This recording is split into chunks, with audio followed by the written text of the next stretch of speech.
معذور ہے، میرے پورے دن کی ریزگاری نہ چھینو، اسی سے میرا گھر چلتا ہے۔ لیکن اس نے مسلسل پستول کے ٹریگر پر ہاتھ رکھا ہوا تھا۔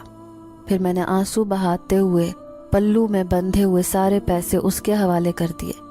میں وہیں کھڑی رو رہی تھی، لیکن تھوڑی دیر بعد کسی کے چیخنے کی آواز آئی۔ میرا دل دہل کے رہ گیا، کہیں اس نوجوان نے کسی اور کو تو نہیں نشانہ بنا دیا۔ یہی دیکھنے کے لیے جیسے ہی میں پلٹی تو میرے پیروں تلے سے زمین نکل گئی۔ سامنے وہی دو آدمی چلتے ہوئے آ رہے تھے، ان کے چہرے پر مسکراہٹ تھی۔ پھر ان میں سے ایک کہنے لگا، یہ لو میری بہن تمہارے پیسے، ہم نے اس لڑکے سے چھین لیے۔ لیکن آپ نے کیسے کیا یہ سب؟ اس کے ہاتھ میں پستول تھی۔ تو وہ دوسرا عجیب انداز میں مسکراتے ہوئے کہنے لگا، ہم سب کچھ کر سکتے ہیں، لیکن آپ اتنی اچھی عورت ہیں، اس لیے ہمیں آپ کی مدد کرنا چاہیے تھی۔ میں ان کی شکر گزار تھی۔ آج سچ میں ہی ایسے لگا جیسے مجھے کسی نیکی کا صلہ مل گیا ہو۔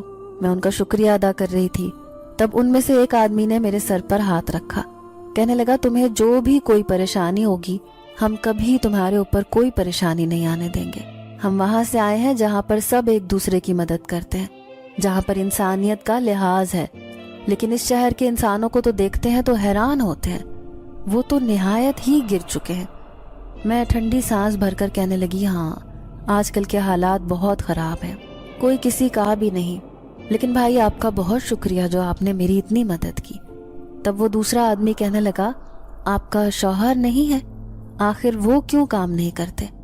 پھر میں ٹھنڈی سانس بھر کر انہیں اپنی ساری کہانی سنانے لگی اور بتایا کہ میں کس طرح ایک مجبور عورت ہوں، میرے سر پر کوئی بھی کمانے والا نہیں ہے، میرے خاندان والے اسی بات پر مجھ سے ناراض ہیں۔ تو وہ دونوں آدمی تسلی دیتے ہوئے کہنے لگے، محنت کرنے میں کوئی شرم نہیں، بھلے ہی لوگ اس بات پر اعتراض کر لیں، لیکن آپ نے محنت کرنی نہیں چھوڑنی۔ ہم بھی تو آخر کمانے کے لیے اپنے گاؤں سے اتنی دور شہر آئے ہیں، ہمارے بھی بیوی بچے ہیں جو ہمارا انتظار کرتے ہیں، لیکن پھر بھی مجبوریوں نے ہمیں یہاں باندھ رکھا ہے۔ پھر وہ دونوں مجھے گھر تک چھوڑ کر چلے گئے۔ گھر جا کر میں نے اپنے شوہر کو بتایا کہ کس طرح آج ایک ڈاکو میرے پیچھے لگ گیا تھا، کہیں وہ مجھے جان سے نہ مار دے۔